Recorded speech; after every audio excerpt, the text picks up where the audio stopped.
In the rain, the Eagles reign NFC East champions with a 34-17 win over the New York Giants. We are very excited to break it all down and look ahead to what this means for this team. Thanks for joining us on the Postgame Show. Amy Campbell, as always, joined by Fran Duffy and Ike Reese. You guys are really chill, more chill than I expected. Ike, are you excited about this win? Well, I just got one word. Playoffs! Yeah, playoffs. I thought I was expecting victory. Yes. Well, you won't know. Victory's for the radio. Yeah.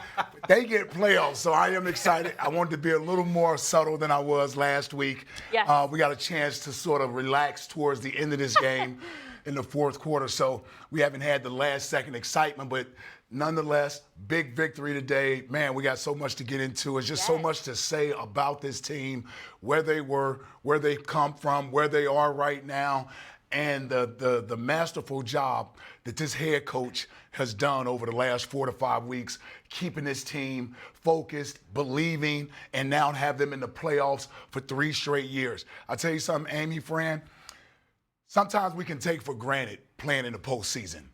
There are not very many teams that have been in the playoffs the last 3 years. I think the Patriots have. I think the Chiefs have. I can't think of the other 3 teams, maybe the Saints. But it's not been very many teams in this league that have gone to the playoffs the last 3 years. So what this team has done over the last 3 years under the head coach of Doug Pederson, I mean, I don't know if I can just say enough about the job he's done coaching. We'll talk about the players and what they did out there on the field. But this NFC East division crown is a masterful head coaching job. To me, I mean, that's what it is, a masterful head coaching job. And to me, like when you look at where this team has come from, the resiliency that it's shown, you don't do that without the leadership at the top with head coach, GM, quarterback. Like, you look at some of these other teams that missed the playoffs. You look at Dallas. You look at Cleveland. You look at some of these other ones that all had high expectations coming into the year, had no injuries. They had off-the-field stuff. They've got all these other distractions, all these other excuses as to why they don't succeed. This team had on-field reasons to say, man, you know what, this just isn't our year. It's not going our way. What do? They come back, they run the table at the end of the year, and now they're going to the postseason. Well, at one point, you looked at this offense. I mean, just so many injuries across the board and already playing with guys who were not starters, a lot of guys who are on practice squad halfway through this season. And even in this game, those guys are going out with injuries. We saw Miles Sanders go out with the injury. We saw Brandon Brooks go out with the injury. I'm looking at this team, and I'm saying the offensive starters coming into this season, it was Carson Wentz, Jason Kelce, Sam Alou, Jason Peters. I think that might have been it. So what they were able to do with the guys that they had, and let's talk. I mean, we're going to give love to a lot of these different players. Who should we start with? Boston Scott? First of all, let's start with let's start with a media guide so I can figure out who are these players that were out there playing today. I mean, so many guys in there today where you have to basically look them up to get some sort of a background on where they are, where they came from, what year they're in, and to have coaches be able to devise a game plan around these guys, even players they lost today that they had to throw out there. I mean, Crayvon LeBlanc, where have you been, my friend? What a job he did today. So solid. I guess I'll throw my first key out there. Yeah, go for it. Because we're talking about it. It's next man up. I mean, the mentality of this team. And we're talking theme of the season here with these keys. Yeah, next man up, the way they've been able to basically go in when a guy goes down and not flinch and really have the confidence of the other players around them. You know, sometimes when you get injuries, you can get sort of a gloomy mood or feeling around the locker room because you're saying our best players aren't out there, and you may not have veteran players that believe in these young guys.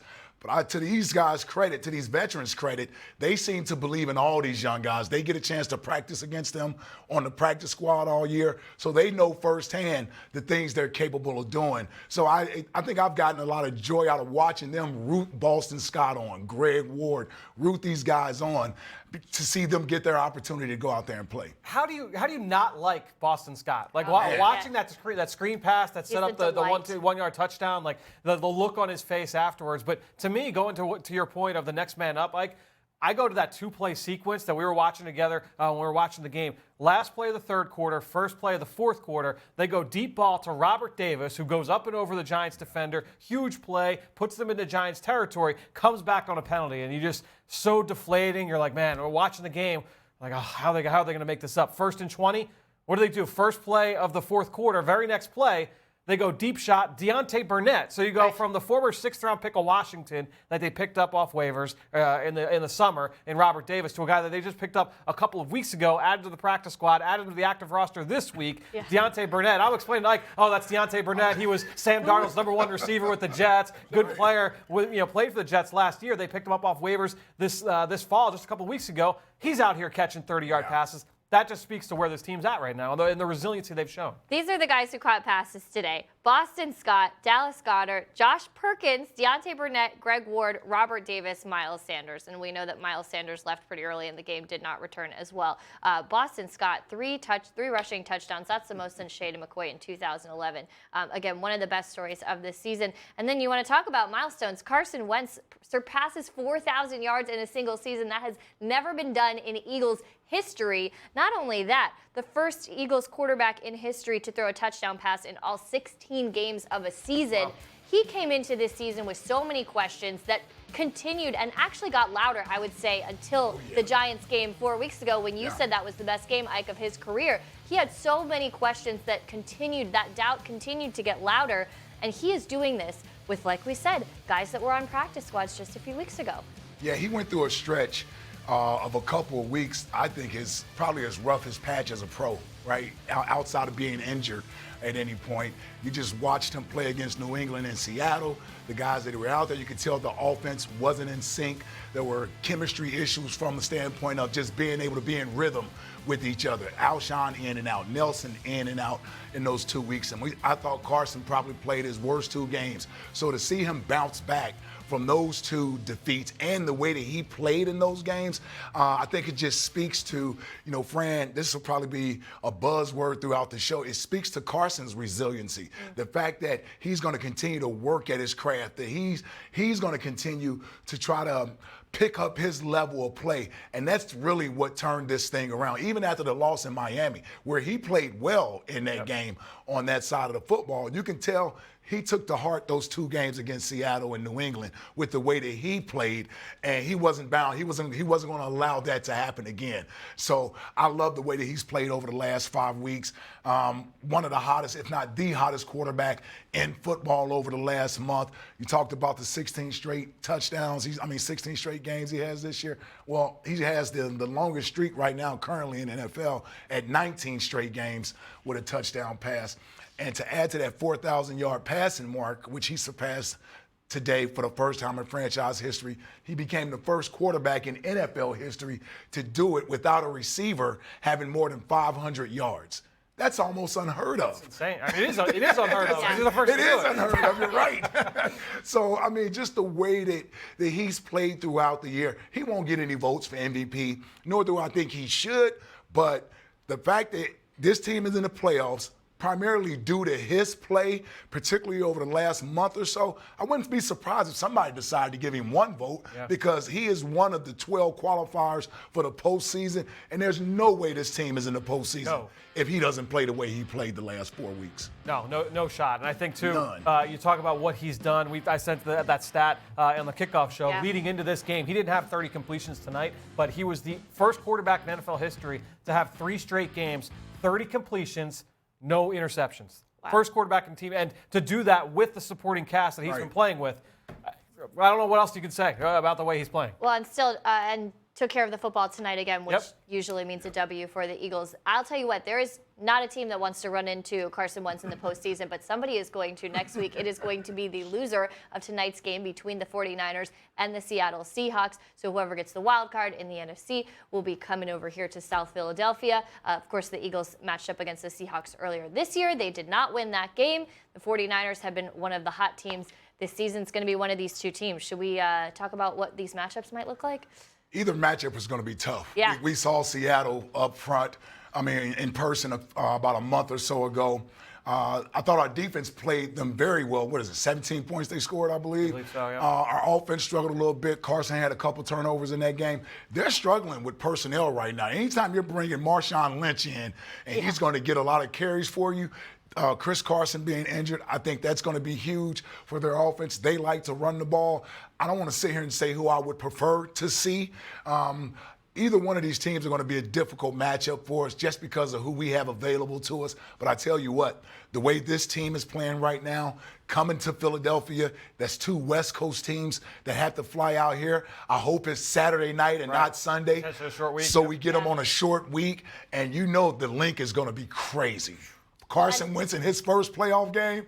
Woo, I can't. I'm ready to go now. I know. I'm starting to get excited, Amy. It just feels so right. When I look at these matchups, of course, I want your take on this too, Fran. But I think, first of all, this game tonight for these teams is going to be a battle, and so both of these teams are going to be exhausted after this. Like you said, it's a night game, so it's going to be a little shorter. When I look at Seattle, I think this is a team that the Eagles have already faced. We know it's hard to beat a team twice. But Russell Wilson is the quarterback who is the winner, who I would not want to face. Although their defense is ranked 26th in the league, and so I think that's a less talented defense. On the 49ers side, I think way more talented across the board, but inexperienced and an unproven quarterback in the postseason. So pros and cons on either side, I think. Yeah, I think that you make a great point. The best player on the field tonight will be Russell Wilson between those two teams. And now without a running game, they're going to put the ball in Russell Wilson's hands, and that might work out better for them than what their formula has been, because they've traditionally been a very conservative offense. They want to run the football, try and be efficient, matriculate the ball down the field. With Russell Wilson running around and making plays, that may not be the case. So it'll be very interesting to see what their game plan is tonight. I agree with you, though. San Francisco, that defense, that's something else. Defense that can travel. That'll be interesting to see how this goes tonight. Seattle won the first matchup a few weeks back. Yeah, I wouldn't. The 49ers, the defense would be the issue for me, because if this team has a chance to win, we have to be able to score.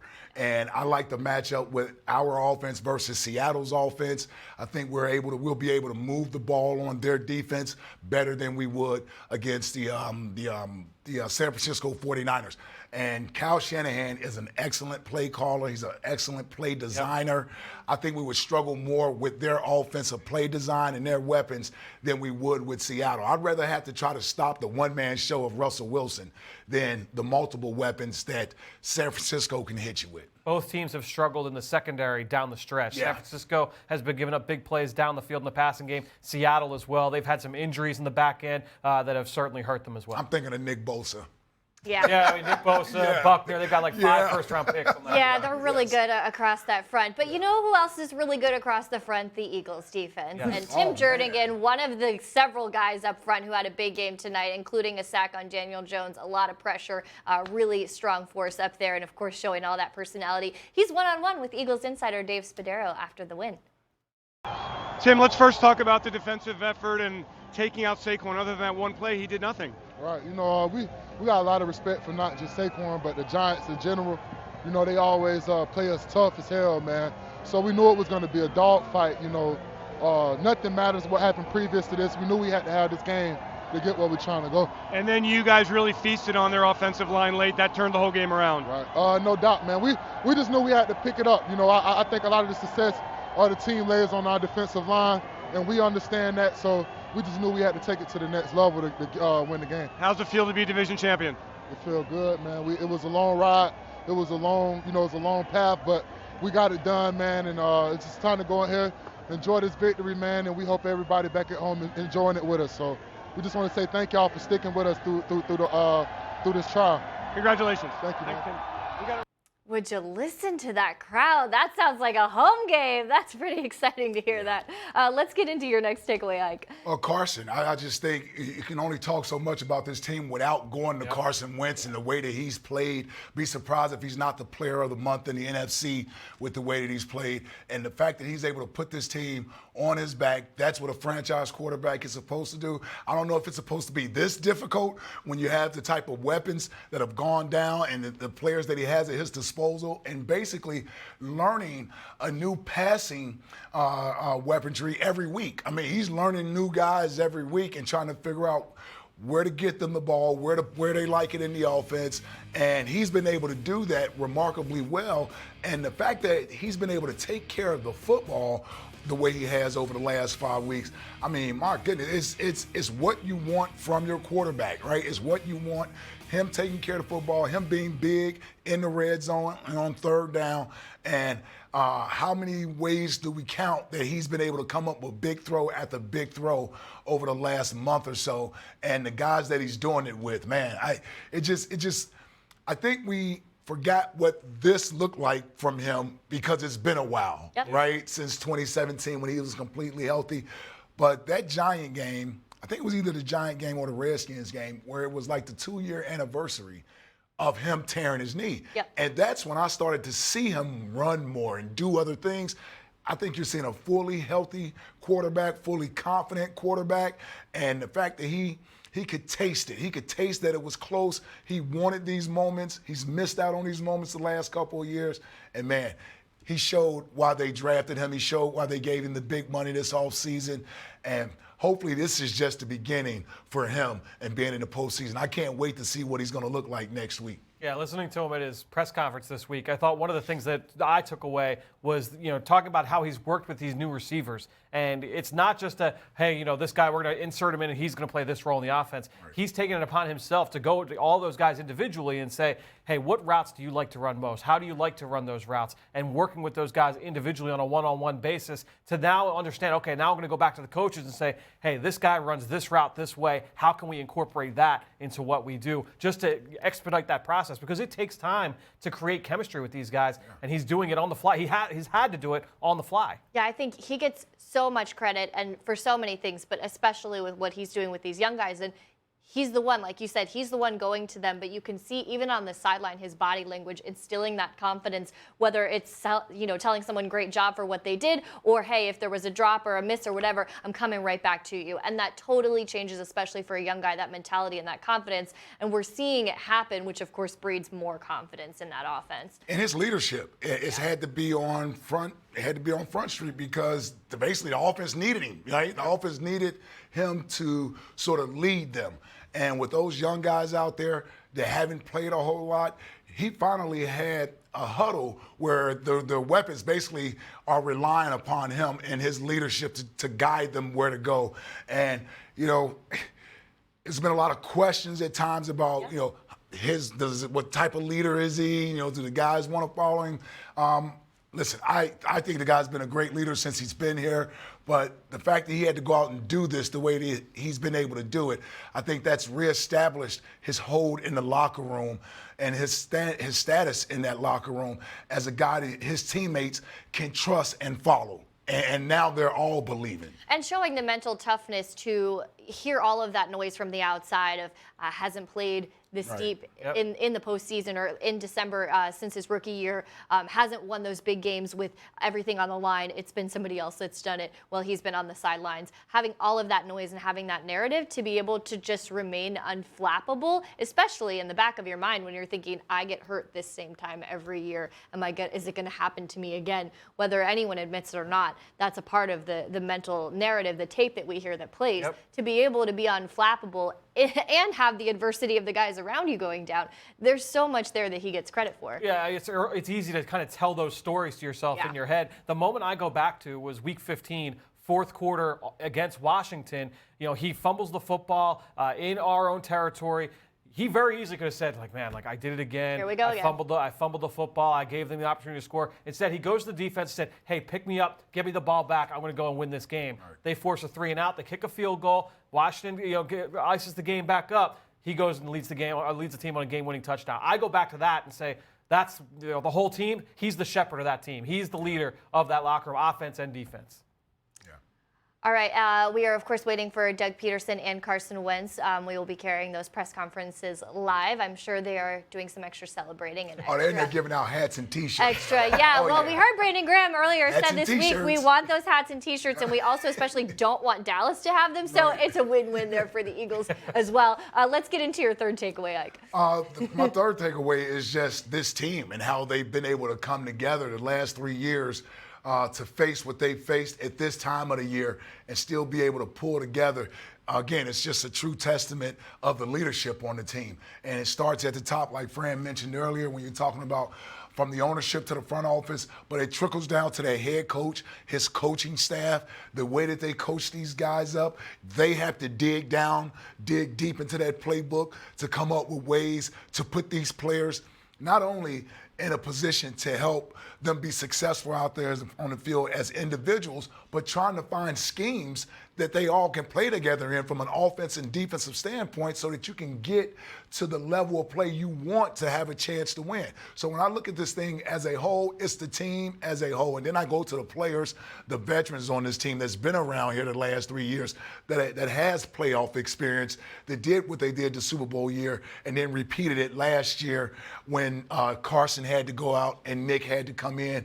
Those are the guys that this team had to rely on to pull through this. Those are the guys that never wavered. When you hear them do interviews week after week, Malcolm Jenkins, Fletcher Cox, Brandon Graham, Lane Johnson before he was injured, Jason Peters, Brandon Brooks before he was injured, Jason Kelsey. These are all the guys that have been around here the last 3 years. And these young guys that had to step in and play on the big stage they had never played on, those are the guys that they were leaning on. So I just think my biggest takeaway is this is a entire team effort from the top to the bottom. That's you don't pull out of what they pulled out of to this point unless everybody is on the same page. You know, one thing that stands out, you mentioned a couple of those names, right? Fletcher Cox, Malcolm Jenkins, and to me, I think about the turnovers in this game. 2 turnovers for the Eagles defense, no turnovers for the Eagles offense. And I'm just looking at the stats here. You can go up and down this list, the box score. It's pretty much 50-50 when you look at what the Eagles were able to do and what the Giants were able to do. Total yards, 400 for the Eagles, 397 for the Giants. For, yards per play, 5.6 to 5.5. Rushing yards, 121 to 122. Passing yards, 279, 275. Turnover, you would say, oh, this was a close game. The Eagles win 34-17 because of turnovers. Yes. And to your point, you look at Malcolm Jenkins, Fletcher Cox. I think back to 2017 and that Super Bowl run. And, you know, back then it was, all right, they have to lean on the guys that have been there before, right? Malcolm Jenkins, Chris Maragos, Tim Jernigan, the guys that had won Super Bowls in the past. Now, so many of those guys they've done that. They've said, and not just that year, but 2018, what they were able to do to fight back and get into the postseason. This team is battle tested, and that's something that's going to make it them a team.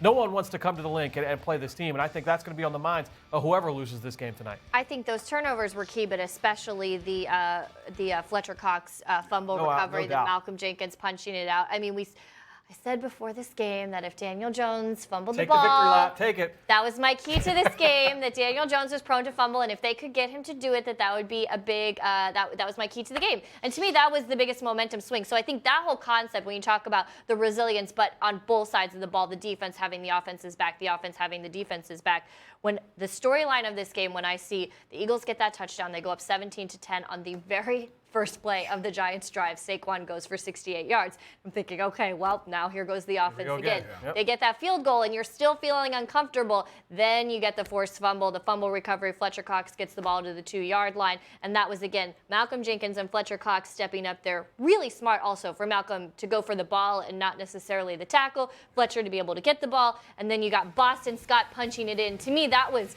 like the momentum swing to get the 10-point difference there, but also kind of the storyline of this team's identity, kind of in that little sequence there. No, I completely agree. To me, that was the turning point of the game. No doubt. I mean, it gave you a 2-score lead.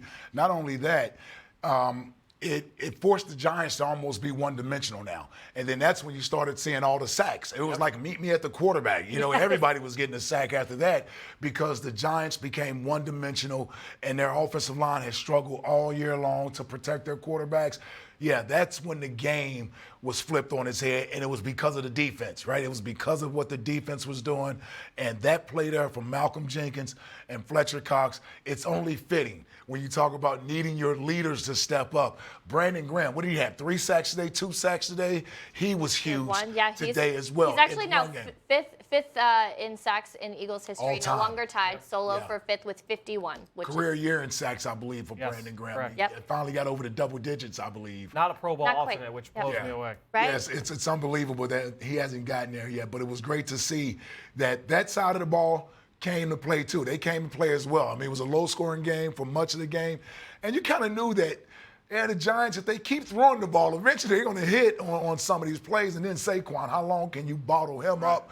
Man, he went from 0 to 65 miles per hour in a blink of an eye. He's a home run hitter. But I love the fact that the defense and Jim Schwartz, didn't necessarily start getting conservative. They almost turned up the heat on the New York Giants. Having Malcolm being that extra blitzer, Rodney McLeod being that extra blitzer, I think really rattled that Giants offensive line. Big one, too, 0 for 2 in the red zone. The New York Giants, they were able to, you see that bend but don't break philosophy kind of show up there as well. That really is a part of this Eagles defensive identity. I was going to say Russell Douglas had it. It was a little up and down out there, but he had some nice pass breakups where played the ball well, didn't panic, had the one pass interference call after Golden Tate scored the touchdown.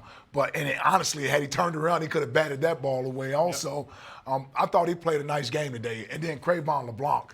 I mean, how many big tips did he have today where he broke up passes on third down? Avonte Maddox had an outstanding pass breakup in the first half. You saw Sidney Jones with the interception. Sidney Jones, lane. yes. All these guys, again, it goes back to the next man up. Like you come in without Ronald Darby, without Jalen Mills, and those guys step up and make big plays. Sidney Jones ices the game for the second Really week in a row. And you talk about, being ready when your number is called. And he did it in the first Giants game. Sidney Jones, look at that. A couple of big plays. I believe we're getting close to Coach Doug Pederson talking. Also want to give a little love to Brandon Graham because he went out with the injury and then came back in and continued to make big plays. All right, I know this is going to be a fun press got his conference hat here. and T-shirt on, man. We'll see. No way. Probably. No, Coach wears a T-shirt. He's not coming out with a T-shirt on. Come on. No, I win. Oh, He's got the hat on. He's got the hat on. All right. What was the locker room like? I know to win. You like to dance, Howard? Yeah, I do. You should have been in there. You should have been in there because it was excitement. It was guys dancing. The music was going. Guys are excited, and it's a great feeling. We set out back in July. This was obviously one of many of our goals this season, and obviously we can check this box. But what I love about this football team is how we have stuck together the entire season. Through all the ups and downs, through all the injuries, we've battled. We put ourselves in this position to win the NFC East. We've done that, but again, what I see from our players is they're already talking about next week and coming to work this week and preparing for next week, and it just tells me that the guys are in the right frame of mind. Does having all that happen make it feel better to overcome everything that you had to overcome this year? I mean, it does, in a way, but for me too personally, I mean, we still have hopefully a lot of football left, and I'm just so happy for the guys, for the coaches, for what they've had to endure, dealing with you guys all the time, and battling through that. But this is one of our goals, obviously, and I'm happy and I'm excited and all that, but we get to continue to play. When you think of the arc of this season, Doug, and the job that you yourself have done, what are you most proud of? I just think staying consistent with the players. I think just getting them to believe in themselves, honestly, through all the different adversities and things that we've faced, through the different, the amount of injuries that have piled up in the next guy, and promoting all the practice squad players, and just sort of, for me, just kind of keeping everybody on the same page. I think that's the most proud that I feel with these guys, and leaning on the leadership of the football team and the veterans, and leaning on the coaching staff, and just trusting. And in this business, we have to trust a lot of people, and that's what I'm most proud about. You went into this game, obviously, with so many guys out. Zach didn't play, and then halfway through the game, Miles goes down, Brandon goes down. Are you thinking to yourself, sort of, here we go again? I mean, in the back of my mind, it did cross, my mind, like, man, when can we catch a break, with some of these injuries? But, it's just Boston stepped up. Vinny stepped up, Derek stepped up. I mean, you can just go right down the list with the guys, and that's, I guess, that for me, that's what I'm most proud about, is how these guys respond. Do you have anything preliminary on either Sanders or Brooks? Not yet. Obviously, we'll get more tomorrow when we get them in and get them checked out, but nothing at this point. Does this feel different from 2 years ago? I mean, obviously, at the end of the regular season 2 years ago, you already knew you were in, and so you didn't have to play your way in like this. But does this feel sort of like the adversity? You didn't have your quarterback then. This time, that's almost all you got, aside from your first line guys. I mean, how does it feel? I mean, it feels great, honestly. I can remember back to 2017, and we were the number one seed, and at the time, I think we were the worst number one seed, quite honestly. And we didn't have a shot as a one seed. So now we're a division winner. We're the 4th seed, I guess, and probably still don't have a shot. But that's okay. We're going to go to work this week and prepare for whoever we get, and get to play in front of our fans next weekend. And that's everybody's record is 0-0, so that's what we focus on. There was a point during this game where Dallas Goedert was the only. There was a point during this game where Dallas Goedert was really the only guy on the field, skilled player on the field that was on the active roster week 1. So what does that kind of say about Carson Wentz and his ability to sort of adapt to all the guys that have come in and be able to produce with all these new faces? I'll tell you this, Carson's a part of it, but I commend my coaching staff on offense. I commend Mike Rowe for putting plans together to help these players play and be successful. Carson Walsh for putting them in the right positions to be successful. For Justin Peele to coach up the tight ends in the run game and the pass game, and Deuce to get Boston Scott caught up to speed, and Coach Stoutland to get a Matt Pryor ready to go, to get a Nate Herbig ready to go. That's where it starts, and so that's what I'm the most proud of is my staff. Carson's a part of it, right? And he is really, I think what we've seen here in the last month is how he's really embraced his role, how he's sort of grown up, with our offense, with playing this game, and just helping us win the East. More than just from a football standpoint? I think so. I think he's grown up as a leader of this team. You've seen it here now the last couple of games, how he's really just put the team on his back and said, hey, follow me. And I think that's a sign of growth and a sign of maturity. I spent 8 years in Green Bay with Brett Favre, and that's what Brett did. Brett just put the team on his back when the chips were against us, and he said, hey, follow me. And that's what Carson can do. And the guy's really, and I have so much faith and trust in him that I can call almost any play, and he's either going to make that one work or he's going to get us into a better play. And so he's really grown up that way and really matured that way in this league, and just really turned into a pro. How much has it been the younger players believing in him, Boston Scott, Greg Ward, and others? And that's the thing is they look. I mean, Carson's only year 4, and they're looking up to him like he's a 12-year vet, and I think that they look to him for that leadership, for that guidance, for, help me when I'm on the field. And that's what we see during practice during the week. That's what we see during games. And that's been sort of I think a little bit of our success here down the stretch. These high leverage situations for Carson, though, you can talk about his talent, what he did in 2017, but now that he's been in these situations and performed in them, how does that help his development? Well, it's like I said. I mean, I think it just it elevates his performance. It allows the guys around him to just be who they are, and quite honestly, just be able to just run the offense as we put it together, during the week. And he still has a lot of input on that. How guys line up, where they line up, and things of that nature. And just, we're seeing that, again, we're seeing that maturity and that growth in him. And he's really become, a very elite quarterback in this league. After Barkley scores that touchdown, did you see a renewed effort on your team to kind of, hey, look, let's put this game away right now? Which one? After Barkley's touchdown run, the big ones. To tie it back up? Yeah. Yeah, I mean, we felt like we went down and scored, and I think it went up 17-10, and felt like we had a little momentum and a little energy. And, man, that of course, he's a tremendous back, obviously, and got a lot of respect for him. And they scored, and, we said, hey, we just got to keep going, keep playing. And we knew something was going to go our way, hopefully, in this game. And we just kept trusting each other and put some drives together, and Defense hung in there.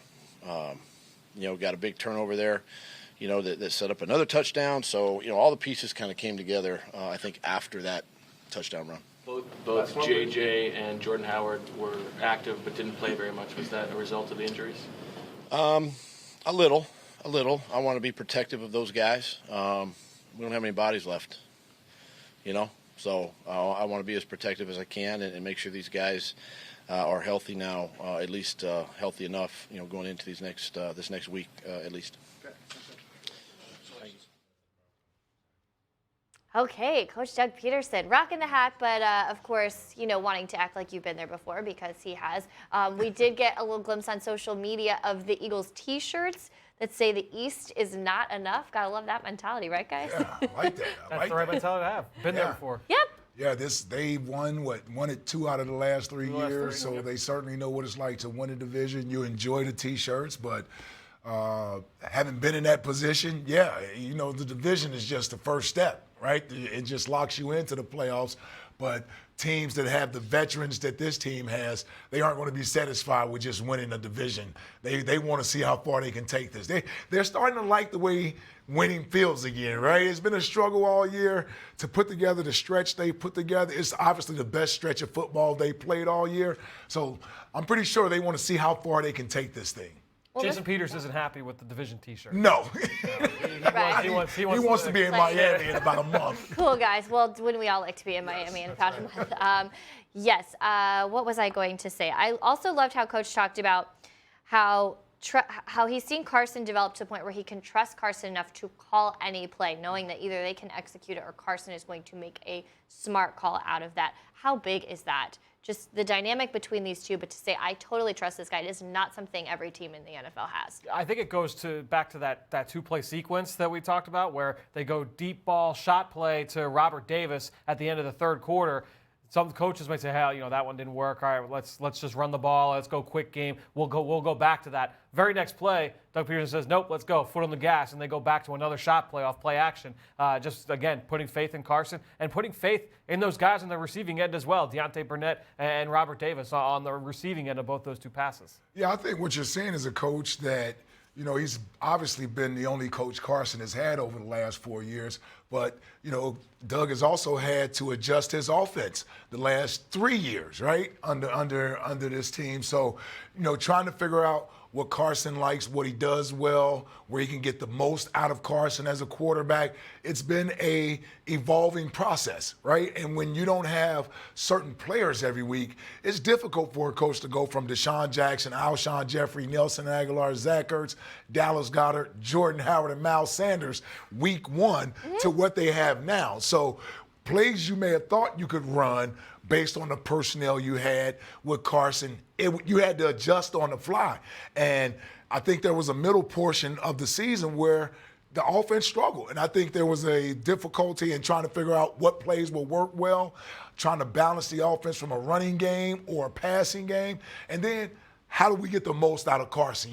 This kid has a big arm. So you don't want it to be a dink and dunk offense. Right. You want to push the ball down the field. And how do we get to that? How do we get him in situations where he can throw the ball down the field and we can have some chunk plays? For about a month, we saw nothing past 20 yards. Yeah. And for the last month, you're seeing plays with guys I never thought would catch balls over 25 yards. It's unbelievable, quite frankly. Well, you have to know who they are before you can expect them to catch It's unbelievable. But I think just the familiarity and the more you learn about your players, the more you figure out what you can do with them. So it's been an every week evolving process for he and his coaching staff with Carson. Well, and I think a part of it, like we always talk about, is taking what the defense gives you, and it's something Doug always emphasizes with Carson. And I think your key to the game, taking advantage of the Giants secondary and how young they are, we really saw that today. And I believe we're about to hear from Carson Wentz himself as approaching the podium, who is going to be making his first postseason appearance next week. I'm sure he is very excited to hear that after putting the team on his back, getting it done with a bunch of guys who, at the beginning of this season, no one expected this offense to look like it does, and Carson continues to silence the doubters. In the midst of all the criticism about who he is, he continues to put this team on his back and get some wins, a 4-game win streak to put the Eagles into the postseason. We are about to hear from Carson Wentz, playing December football for the first time in 3 years, taking his team to the postseason. I know there are so many personal victories for him in this win today, and he's going to be coming soon. I know there's a lot of celebrating going on in that locker room. Let's see what he's rocking today. Do you think he has the T-shirt, the hat, the hat and the suit. Oh, there we go. All right. Here we go.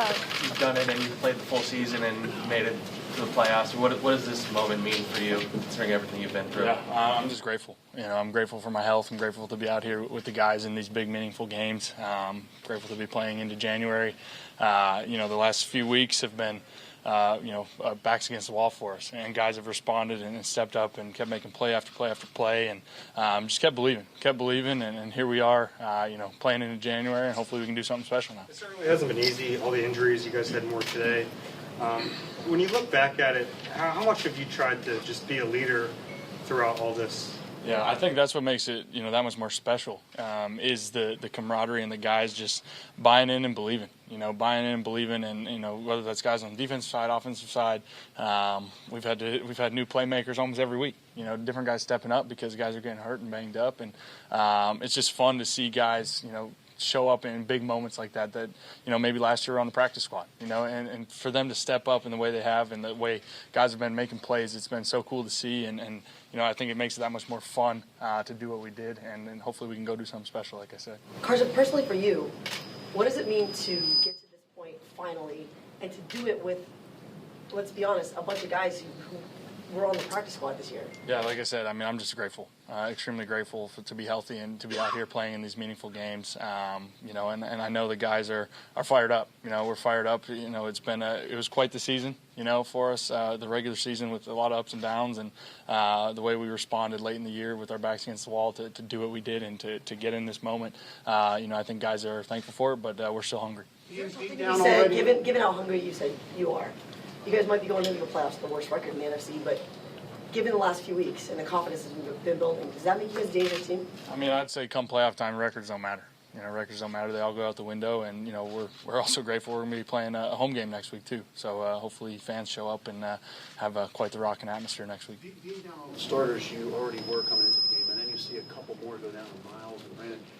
Is it because you've been dealing with this the whole time that it's not a state of shock to you? Or yeah, partially. You've just seen injuries here and there, and a lot of these guys have been in these moments already. Pryor had a couple weeks ago against Seattle. He had to come in out of the blue like that, and Boston's been ready. He's been making plays for a while now, and we just lean more on him, and just guys just keep stepping up. So it's especially mid game, you don't have time to worry about it or stress about it. It's just, hey, plug and play, let's go. And guys kept making plays, and it was cool to see.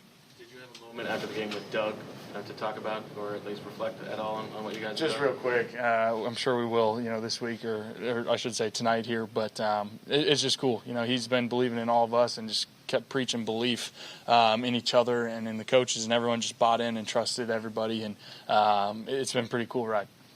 Carson, this game was tied 17-all. You talk about belief. Did you guys believe at that point that you were going to find a way to win this game? Absolutely. Guys never hung their heads. Saquon had that long run, and offense, all right, let's go get another one. And defense, obviously they were frustrated about it, but you could see it in their eyes. They were going to go make plays. And so we went down and scored. They had the big stop, the big turnover, and guys just fed off that emotion and that momentum. And before you knew it, was 34-17. So that was pretty cool the way guys rallied around each other. The last time the team won the NFC East, you weren't healthy. Does it feel different, and how much better right now to celebrate with the guys as a healthy guy? Yeah, like I said, I can't say it enough. I'm just grateful to be healthy. I think the last few years, they give you time to reflect and really think about this. So there's moments like this that I definitely don't take for granted. That I'm very grateful to be out there with my guys, and we're playing in January, and I'm thankful for that. Did it occur to you that it was sort of the inverse? You were healthy, but nobody else was? Hey, that's been the story ever since I got into the league. It's been the next man up. Every year you've seen the adversity that we've dealt with, and guys keep doing a great job stepping up. And like I've been saying, we're excited to hopefully go make some noise. Over these last 4 games, you've really had to win almost all these games in the fourth quarter. Was the belief built in that first Giants game 3 weeks ago when you're missing a lot of guys and you have to instill that belief in everybody? I mean, that was obviously a big turning point, you could say. Just the way we had a terrible first half offensively, and then it was, hey, backs against the wall. And you could argue from then on it was just that belief in everybody and trusting everybody that no matter who's out there, they're going to make the play. And that's me trusting them, throwing them the ball. Guys trust me with what route I'm giving them and everything in between. It's been fun to see guys buy in and keep making plays. Describe the shirt. NFC East is not enough. I mean, it could have just said champs. Yeah, I mean, first of all, I didn't design the shirt, but I think it's pretty sweet. I think my wife's probably mad I'm not wearing the suit, full suit she picked out. But no, I mean, we're still hungry. You know, I think that's the concept is we're still hungry. We're not done, and you know, we're extremely pumped and thrilled about this win here. But we'll enjoy it tonight. But we're back at it tomorrow. You guys have had a lot of success the past few weeks, getting those chunk plays, especially in the passing game today downfield. What do you think that's a function of?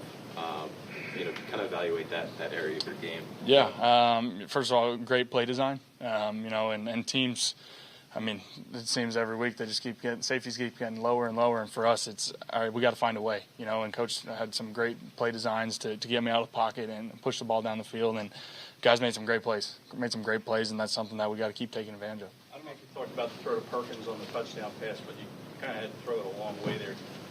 When did you see him? I mean, that wasn't, I imagine, the first read on him. Well, they had it covered pretty well, and that was the play design. It just wasn't supposed to happen that late. Like I said, they had it covered pretty well, but Perk just kept running and outran the coverage, and it was pretty sweet. If it is Seattle that you play next week, what is it about that first meeting that you remember and wish you could have back, I guess? I just remember the turnovers. You know, I thought offensively, we did some decent things. We just gave them the ball. You know, and those are things that will get cleaned up, and we're excited for the opportunity, whoever it may be. And like I said, we're pumped that it's at home. You know, we're going to take advantage of that, and we're going to have some fun next weekend. Carson, Doug, when he was in here, mentioned his coaching staff and how proud he was of them for getting all the moving parts ready. You just mentioned the play calling. What has Mike Groh done for you over these past weeks? Yeah, Coach Groh does a tremendous job every week, you know, putting together the offense, really. And it starts with him, obviously, offensively, and Coach Pederson, and then each position coach has done a great job making sure these young guys and all these new faces and different things going on, moving pieces that we have, making sure guys are locked in on their task and ready to make plays. And coaches have done an amazing job, you know, and just finding what guys do best and putting them in those situations and to make big plays, and you've seen that the last few weeks. Carson, did you ever imagine throwing to the guys you've been throwing to, like, you know, with the playoffs on the line, you know, Deontay Burnett, you hit the 41-yard strike. Yeah. Josh Perkins, a 24-yard touchdown. I mean, Austin Scott, you know, 2 screen passes that go for like 80 yards and stuff like that. I mean, is that kind of crazy? Yeah, like I said, I just think it makes it that much sweeter. You know, that guys have been, obviously you don't want injuries. You never want to deal with injuries, but it's part of football. And for a lot of these guys, coming from a practice squad, being young, you know, the journeys that a lot of them have been on, I think it makes it that much sweeter to be a part of guys doing this stuff and doing something special together and buying in. I think it's pretty cool. What'd you learn watching the postseason the last 2 years? I learned that I was hungry to get out there. You know, more than anything, it was frustrating to watch for me personally. But like I said, I'm grateful for this opportunity, and we're going to make the most of it. This is 2 years in a row, Carson, now you guys have hit your peak at the end of the year. What is it about the team, the infrastructure, that can't be a coincidence? Yeah, I think, I mean, first of all, it's a great time to be hitting our stride, for one. You know, and obviously, like we said, there's been a lot of ups and downs and different things all season long, but guys have hung together and really finding what we're good at and what we do well, and putting guys in the right situations. And so guys just keep believing, keep fighting, and it's been cool to see us, you know, hit our stride now, and hopefully we can carry it over into the playoffs. Thanks, everyone. Thank you, guys. All right, it certainly is a great time to be hitting our stride. You know what they say about teams that play well in December, they usually do pretty well. Period. Of course, we love that look Carson was rocking. The East is not enough with the NFC East championship hat on. Here's a look in the locker room after this victory. I wish I could feel this, feel the energy and kind of smell the air. A little Dreams bit and Nightmares there. playing in the background. Dreams and Night, of course, as is tradition for the Eagles as well. Look at this. Gotta love it. Look at Like these all the young young guys. bucks. These All are the the young guys bucks, that man. these are the guys that got this team here. They have got to be so proud and so excited. I can't even imagine just the jubilation that is going on in that locker room and throughout the Eagles fan base. All right, speaking of jubilation, you know who is probably pretty jubilant today? My favorite, Merrill Reese. We have our compilation Merrill Cam from this exciting Eagles win over the Giants. Let's take a look. Daniel Jones calling for the football. He's back. He's looking. He fires, and it's incomplete. Broken up. Great play by Crevan LeBlanc, knocking the ball intended for Tate away. Slayton out to the far side. Slot to the near side. 3rd and 8 for the Giants. Ball at their own 27. In the gun, Daniel Jones. Jones takes the snap and backpedals again. He steps up. He's looking. He's hit! They've got him inside the 15. Brandon Graham, tackle for loss and sack. Wentz in the gun. He fakes, he looks, he screens it to Scott, who leaps and makes the catch, beats his man. 40, 45, 50, 45, 40. Down to the 35 goes dynamic Boston Scott. Wentz under center. Scott behind him. On 1st down, Wentz fakes to Scott. He's rolling, he's looking, still rolling. Fires across the field, and it's caught for a touchdown. Josh Perkins.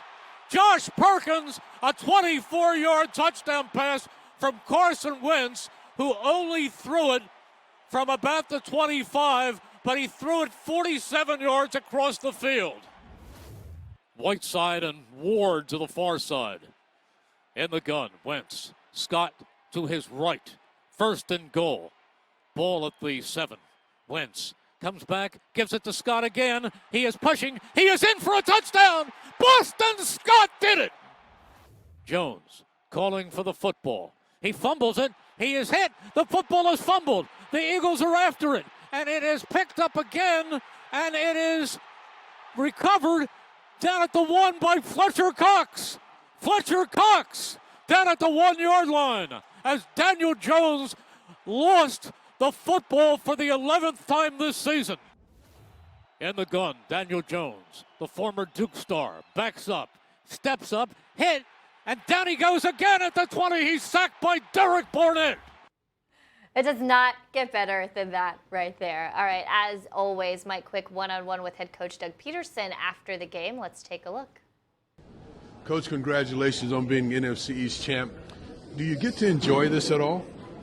Or are you just right back to work? You know, obviously, we're going to enjoy it for maybe 12 hours or so, honestly. And we are excited. We're thrilled to death to what we've gone through this season, to be the NFC East champs and put ourselves in the postseason. But, you know, what I'm most proud of is how these guys are continuing to talk about the upcoming week and going and preparing again this week. And that's the exciting part for me. So we'll get back. We'll watch this tape. We'll make the corrections, and we'll find out who we're going to play next weekend and prepare. Well, you talk about the ups and downs of this season. How do you continue to do it with all of the losses, all the things you've dealt with?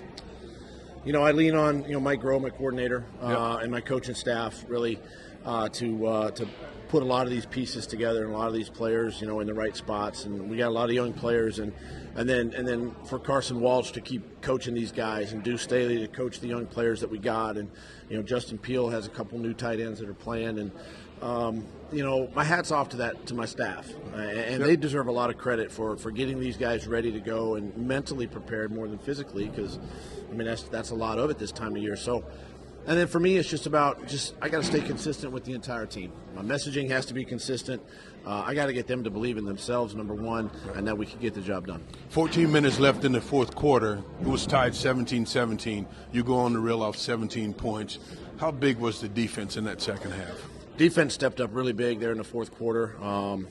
Got a couple turnovers for us, obviously put us in great field position, to score one drive. Then we hit a long third down screen pass to Boston that set up another one. And then, of course, Sydney at the end with the interception. So, that's just what it takes. It takes, a couple of plays here and there to swing your way, and the momentum changes. And, offense did enough, got in the end zone when we had to. And again, a great team win.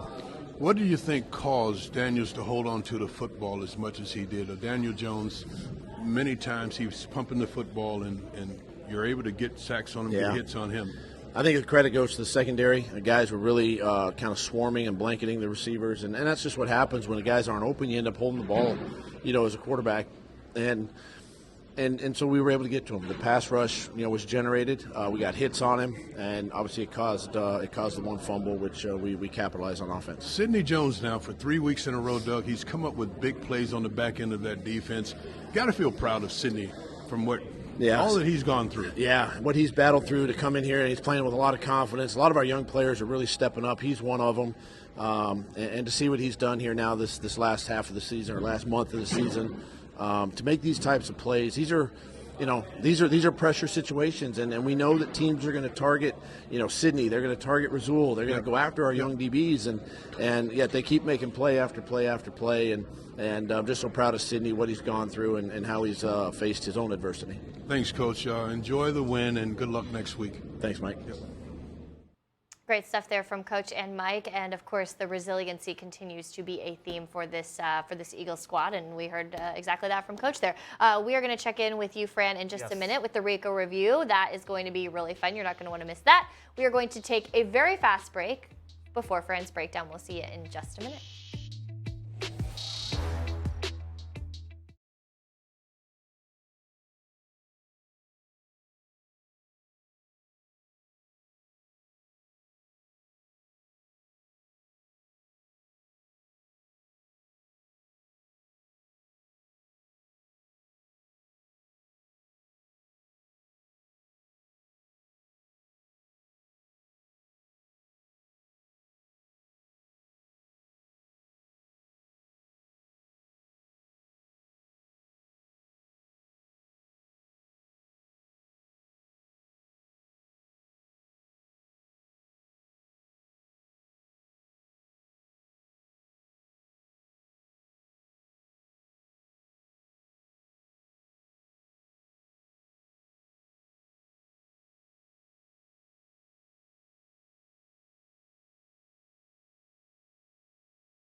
All right, as we continue breaking down an exciting Eagles win, Josh Perkins, 4 catches for 50 yards and a touchdown. That touchdown, the subject of today's Ricoh review. Fran Duffy breaks it down for us right here. Thanks, Amy. Now let's take a look at that touchdown in the second quarter from Carson Wentz to Josh Perkins. Really well-designed play to attack the New York Giants in their zone coverage. They're playing, it looks like, cover 3 here on this play in the high red zone. You're going to get the Eagles heavy personnel here because you've got an extra offensive lineman there. Andre Dillard, the rookie first-round pick, is lined up. And it's just going to be a simple shot play. You're going to have a 2-man route off max protection. Greg Ward is going to run deep down the field on a deep crosser, and you're going to have Josh Perkins working on a deep crosser. Carson Wentz, after this play fake to Boston Scott, he's going to roll to his right. This is going to be his landmark right here, and you're going to see he's got a nice wall of protection to be able to survey the field. So let's let this play out and see how the Eagles do this, because again, heavy run look to start. You're going to get the play fake to Boston Scott. The Giants are now retreating into zone coverage, and you've got a nice wall of protection here. So Carson Wentz has plenty of time to be able to survey the field and find out where he wants to throw this football.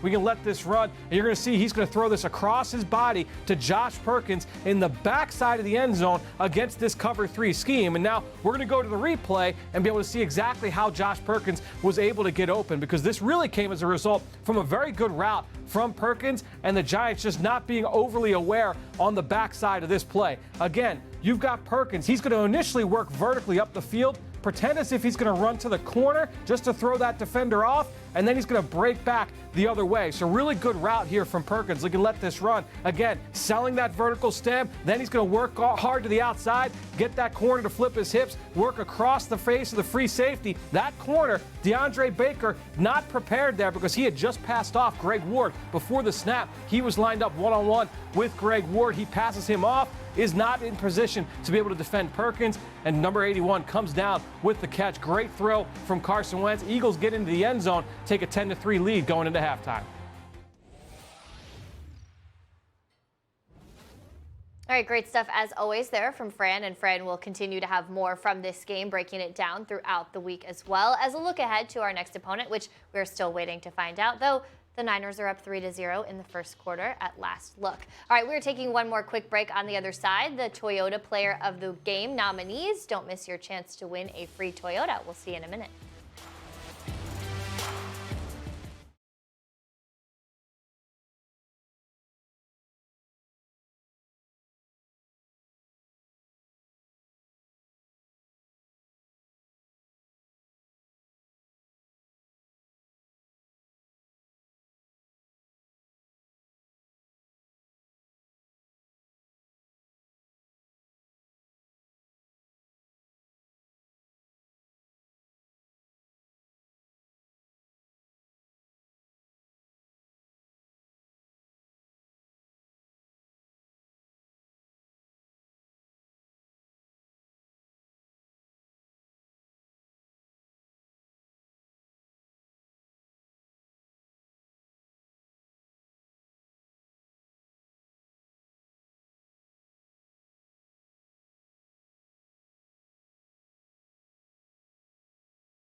Now is your chance to vote for the Toyota Player of the Week. Go to PhiladelphiaEagles.com/Toyota Player of the Week to cast your vote and get a chance at a brand new Toyota. 3 very worthy nominees this week for the Toyota Player of the Week.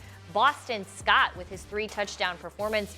Fletcher Cox continuing to put pressure on the Giants quarterback, including a massive fumble recovery, game-changing play there. And Carson Wentz surpassing 4,000 passing yards, the first time it's ever been done in Eagles history, as well as recording a touchdown pass in a 16th consecutive game, every game of the regular season. Also, never been done in Eagles history. This is a tough choice. There's 3 really, really good choices here.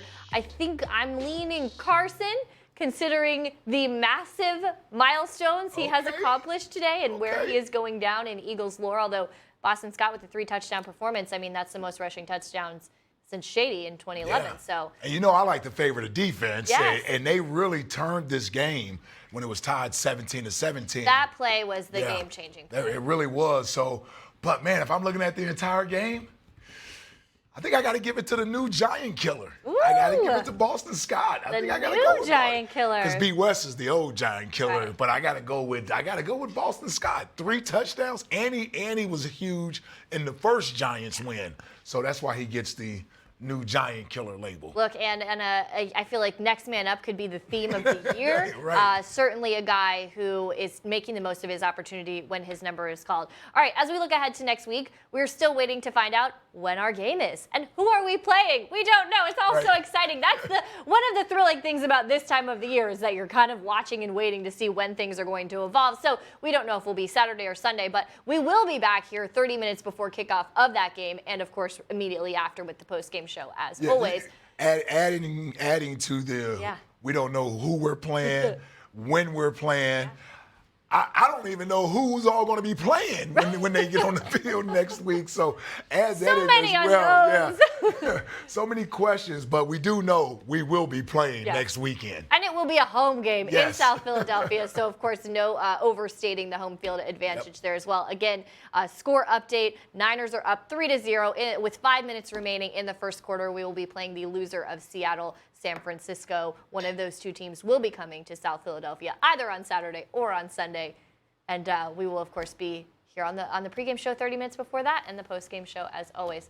Very exciting. We have a lot to celebrate this week, but Well, maybe for a day. We'll celebrate for a day, and then we lock in on the next opponent. All right, as I'm always. celebrating the next 3 Ike days. is going to celebrate because it's New Year's Eve. He's got big plans. Yeah. I'm going to be focusing, along with this team, on the next opponent. It's 1-0 this week is the mantra, as always. All right, we will see you all next week. Enjoy this Eagles win, and we will see you next week.